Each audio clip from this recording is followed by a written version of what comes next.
Good morning Bharat. AB star news देख रहे हैं आप और मैं हूं आपके साथ कोमल गंगवार। गुड मॉर्निंग भारत में हम जैसे कि हर रोज़ बात करते हैं न्यूज़पेपर की खास खबरों की।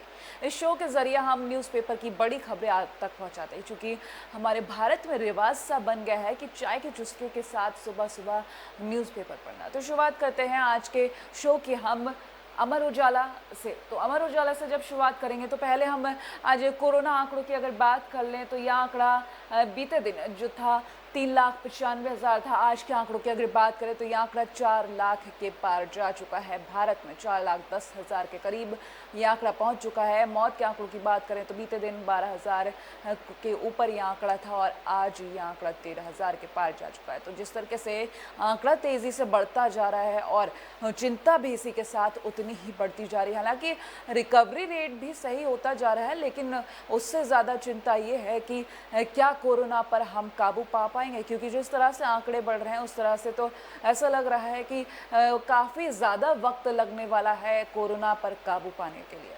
तो अब खबरों की शुरुआत करेंगे। तो खबरों में सबसे पहली खबर, LAC पर किसी भी बदलाव की इजाज़त नहीं, भारत ने फिर खारिज किया गलवां पर चीनी दावा। तो पीएमओ ने कहा कि किसी भी तरीके की हरकत अब गलवां घाटी में बर्दाश्त नहीं की जाएगी। जो चीनी दावा है गलवां घाटी पर, उसको खारिज करते हुए भारत सख्ती में आया है। साफ कहा गया है कि LAC पर किसी भी तरीके के बदलाव की इजाजत नहीं है। सर्वदलीय बैठक में पीएम का बयान, 15 जून को गलवां घाटी में हुई घटना पर केंद्रित, इस वजह से बेवजह विवाद ना करें। साथ ही साथ चीन सीमा पर लड़ाकू विमानों की गश्त बढ़ाई गई है। वायुसेना प्रमुख RKS भदौरिया ने कहा कि चीन की हरकतों पर हमारी पूरी नज़र है। गलवां घाटी में जवान बढ़ा दिए गए हैं, निगरानी बढ़ा दी गई है। चीनी सैनिकों की हर हरकत पे ध्यान रखा जा रहा है। तो गलवां घाटी में हुई हरकत से नाराज़ हमारे देश की जनता के साथ साथ सेनाओं के प्रमुख और सरकार पूरी तैयारी में है। और साथ ही साथ जो गलवां घाटी पर दावा किया जा रहा है उसको भी खारिज करते हुए भारत सख्ती में दिखाया। आपको बता दें, जब ये घटना हुई, जब ये जंग हुई, 20 जवान हमारे देश के जब शहीद हुए, उसके बाद साफ पीएम मोदी ने कहा कि इसका माकूल जवाब दिया जाएगा, क्योंकि जिस तरीके से ये हरकत अचानक सामने आई है और हमारे देश के जवान शहीद हुए हैं, उसके बाद से अब चीन को जवाब देना ज़रूरी हो गया है। वहीं अब दूसरी खबर की अगर आपको बात बताएं तो BSF ने हथियारों से भरा पाकिस्तानी ड्रोन मार गिराया। तो साजिश नाकाम, कार्रवाई, 7 ग्रेनेड, 2 मैगजीन बरामद। जम्मू कश्मीर में ड्रोन से हथियार सप्लाई का पहला मामला। तो आपको बता दें, जम्मू कश्मीर में ये ड्रोन था जिसमें हथियार भरे हुए थे और उसमें ग्रेनेड, मैगजीन और कार्बाइन भी भरे हुए थे। ये हथियार सप्लाई का पहला मामला है जो पकड़ा गया है। ऐसे न जाने कितने मामले रहे होंगे जो पकड़ में नहीं आए। तो ऐसा जो ड्रोन था उसको पकड़ा गया और मार गिराया। जो हथियार थे उनको जब्त कर लिया गया है। जांच में जुटी सुरक्षा एजेंसियां। तो ये सब होने के बाद जांच में जुट चुकी हैं। जो सुरक्षा एजेंसियां हैं वो जांच में जुट गई हैं। वहीं अब अगली खबर की बात करें तो मुंबई हमले का दोषी तहव्वुर गिरफ्तार। मुंबई आतंकी हमले के गुनाहगार पाकिस्तानी मुल्क के तहव्वुर राणा को भारत के अनुरोध पर गिरफ्तार कर लिया गया है। जिस तरीके से ये मुंबई हमला हुआ था उसके बाद अब इस दोषी को गिरफ्तार कर लिया गया है। वहीं अब अगली खबर की बात करें तो एक फैसला लिया गया है कोरोना के चलते। हालांकि जिस तरीके से धार्मिक स्थलों की अगर बात कर ली जाए तो मंदिर खोलने की इजाज़त 8 जून से दे दी गई थी, लेकिन धार्मिक जो प्रोग्राम्स थे, धार्मिक कार्यक्रम, धार्मिक आयोजन, इस तरीके के जो भी प्रोग्राम्स थे उनको मना कर दिया गया था, पाबंदी थी। तो इसी तरीके से कांवड़ यात्रा इस साल अब नहीं होगी। जिस तरीके से सावन में हज़ारों लाखों की संख्या में जो कांवड़िए निकलते हैं जल लेने के लिए, भगवान शिव को चढ़ाने के लिए, वो यात्रा इस बार नहीं हो सकेगी, क्योंकि जिस तरीके से कोरोना के आंकड़े बढ़ते जा रहे हैं, कोरोना का संक्रमण बढ़ता जा रहा है, उसको सुरक्षा के मद्देनज़र देखते हुए अब ये कांवड़ यात्रा नहीं निकाली जाएगी। तो कोरोना महामारी के चलते यूपी, उत्तराखंड और हरियाणा सरकारों में बनी सहमति, ये सहमति देखते हुए अन्य राज्य भी अपना फैसला दे सकते हैं। अगली खबर की बात करें तो चेतावनी, कोरोना की आड़ में बड़े साइबर हमले की साजिश। दुनिया भर में कहर बरपा रही महामारी की आड़ में साइबर अपराधी पड़े हैं, वर्चुअल हमले की साजिश रच रहे हैं। केंद्र सरकार ने चेतावनी दी है कि साइबर अपराधी कोविड-19 से जुड़ी जानकारी देने के नाम पर आपका बैंक खाता खाली कर सकते हैं। तो किसी भी तरीके का अगर आपके पास फेक कॉल आता है, ओटीपी लेने के लिए कॉल आता है, आपके बैंक अकाउंट से जुड़ी हुई कोई भी जानकारी लेने के लिए आपके पास कॉल आता है, तो आप उसको इग्नोर करें, पूरी तरह से अवॉइड करें, ताकि आपका जो बैंक खाता है, बैंक में जो आपकी रकम है वो सेफ रहे। क्योंकि ये साइबर क्राइम जो अपराधी हैं, ये कभी नहीं सोचते कि सामने वाला किस तरीके से कमा रहा है, किस तरीके से अपनी पूंजी जोड़ रहा है, लेकिन आप अगर उनके झांसे में आ जाते हैं तो ये आपके लिए नुकसानदेह साबित हो सकता है।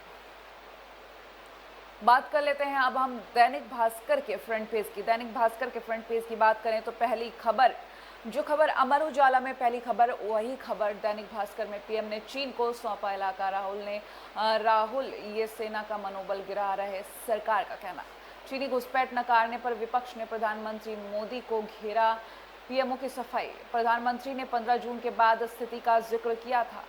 सरकार ने कहा कि एलएसी में एक तरफा बदलाव नहीं करने देंगे, चीन को निर्णायक जवाब दे रहे हैं। तो जिस तरीके से अमर उजाला की अगर बात करें तो साफ कहा गया है कि जो गलवान घाटी पर दावा किया जा रहा है वो बर्दाश्त नहीं किया जाएगा, किसी भी तरीके के बदलाव की इजाज़त नहीं दी जाएगी। तो इस न्यूज़पेपर की बात करें, वो खबर यहाँ पर भी है फर्स्ट प्रायोरिटी। वही विवाद खत्म नहीं हुआ है, हमें सीमित जंग तैयारी रखनी होगी, सीमित जंग की तैयारी रखनी होगी। प्रधानमंत्री के बयान पर विवाद जरूर खड़ा हुआ, लेकिन पीएमओ ने स्पष्टीकरण दिया है कि जब सरकार सफाई दे चुकी है तो बात खत्म हुई मान लेनी चाहिए। किस तरीके से जब प्रधानमंत्री मोदी ने गलवान घाटी पर कहा कि अब इसका जवाब दिया जाएगा और गलवान घाटी पर अब बोला है कि किसी भी तरीके के बदलाव की इजाज़त नहीं है, तो इसको देखते हुए साफ जाहिर होता है कि कुछ ना कुछ तो प्रधानमंत्री मोदी अपने दिमाग में सोच ही रहे। अगली खबर की अगर बात कर ली जाए,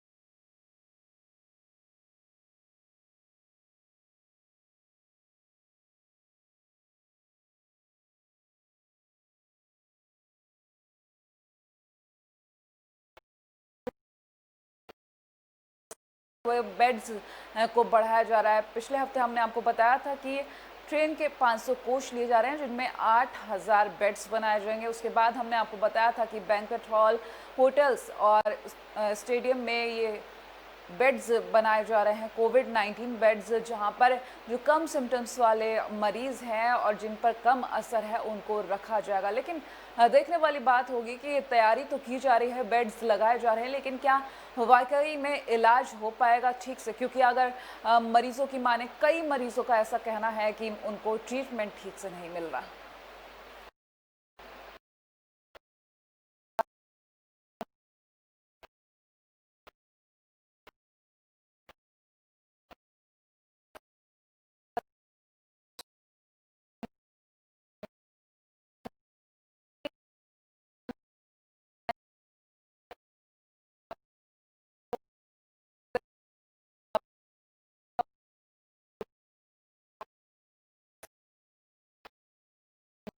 डॉक्टरों ने बताया कि अब उन्हें बुखार नहीं है, अगले 24 घंटे उन्हें आईसीयू में ही रखा जाएगा। तो प्लाज्मा थेरेपी से उनका इलाज किया जा रहा है। साकेत के मैक्स हॉस्पिटल में अगले 24 घंटे तक आईसीयू में रहेंगे। हालांकि उनको अभी बुखार नहीं है, उनकी हालत में काफ़ी सुधार आया है। उत्तरी निगम की पूर्व उप महापौर की कोरोना से मौत, तो कोरोना से मौत रुकने के नाम ही नहीं ले रहे कि जिस तरीके से आंकड़ा सोचा जाता है इन पर काबू पा लिया जाए, लेकिन वो काबू नहीं पाया जा रहा है। क्योंकि जिस तरीके से आंकड़ा बढ़ता जा रहा है, उसको देखते हुए सरकार कोशिश कर रही है। स्वास्थ्य मंत्रालय की तरफ से आंकड़े रोज़ आ रहे हैं, इनको देखते हुए डर बना हुआ है कि कोरोना इस तरीके से फैल रहा है तो आगे कैसे काम किया जाएगा। वही इलाज में लापरवाही पर कोर्ट सख्त, दिल्ली सरकार को दिए निजी अस्पताल की जांच पर कार्रवाई के निर्देश। तो हाईकोर्ट ने प्राइमर जो निजी अस्पताल हैं वहाँ पर जांच के आदेश दिए गए हैं दिल्ली सरकार को, और किसी भी तरीके की कोई भी कमी या फिर व्यवस्था में कोई भी कमी पाई जाती है तो उस पर कार्रवाई करने के निर्देश दे दिए गए हैं। तो होम आइसोलेशन पर चढ़ा सियासी पारा, आम आदमी पार्टी और दिल्ली सरकार उपराज्यपाल पर रही हमलावर, शाम को फैसला पलटने के बाद हुई शांति। कोरोना संक्रमित मरीजों को सीधे होम आइसोलेशन में भेजने की जगह 5 दिन तक कोरोना केयर सेंटर में रखने के दिल्ली आपदा प्रबंधन प्राधिकरण के फैसले पर शनिवार को दिन भर दिल्ली में सियासी खेल होता रहा, सियासत गरमाई रही। वहीं आम आदमी पार्टी ने इसका तीखा विरोध करते हुए केंद्र सरकार पर हमला किया और इसके जरिए पार्टी ने दिन भर उपराज्यपाल पर दबाव बनाया। तो इस तरीके से राजनीति, जहां इस वक्त कोरोना के सामने सभी को मिलजुल कर खड़े रहना चाहिए, वहीं दूसरी तरफ सभी राजनीति करने में मशगूल हैं। जिस तरीके से सियासत खेली जा रही है, सियासी रंग चढ़ चुका है कोरोना पर। किस तरीके से ये सियासत हटाकर कोरोना पर काबू पाएंगे, ये तो आने वाला वक्त ही बताया, क्योंकि अगर सरकार अलग अलग कोशिश करेगी तो हो सकता है ये कोशिश नाकामयाब हो जाए। लेकिन अगर एक साथ मिलकर, एकजुट होकर सरकारें कोशिश करती हैं कि कोरोना को हम हराएं तो आगे ज़रूर हम जीत जाएंगे। बात करेंगे अब अगले पेज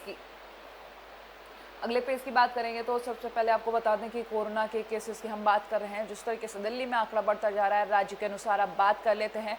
महाराष्ट्र, तमिलनाडु, गुजरात, दिल्ली, उत्तर प्रदेश, राजस्थान, ये कुछ 6 राज्य हैं जिनमें कोरोना के आंकड़े काफ़ी ज़्यादा तेज़ी से बढ़ते जा रहे हैं। अगर महाराष्ट्र की बात कर लें, यह आंकड़ा काफ़ी तेज़ी से बढ़ा है और 1 लाख के पार हम पिछले दिनों ही देख चुके हैं। आंकड़े में काफ़ी इजाफा हो रहा है, जिसको देखकर चिंताएं काफ़ी ज़्यादा बढ़ रही हैं। और वहीं तमिलनाडु, गुजरात, दिल्ली, उत्तर प्रदेश, राजस्थान की बात करें तो यहाँ पर भी आंकड़ा काफ़ी तेज़ी से बढ़ता जा रहा है।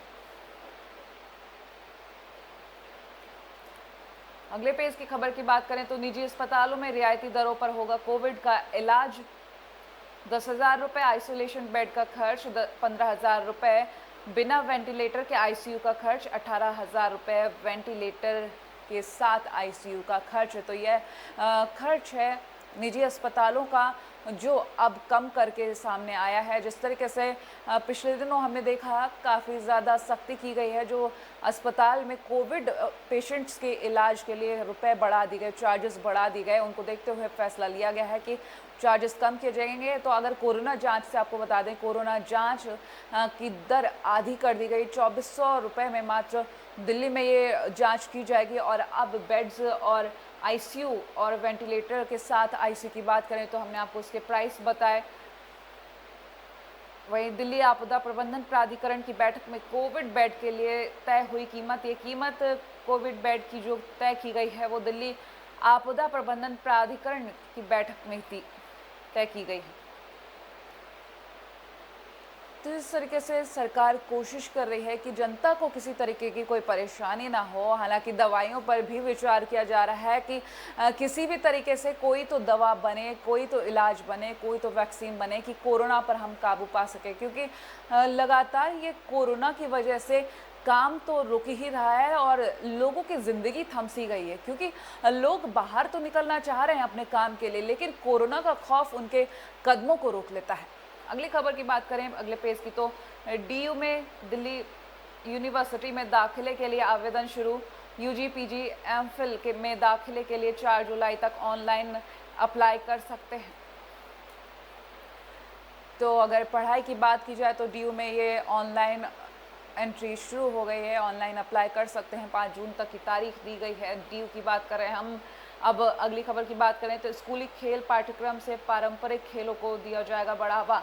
तो स्कूली खेल पाठ्यक्रम से ज़्यादा जो पारंपरिक खेल हैं उनको बढ़ावा दिया जाएगा स्कूल्स में अब।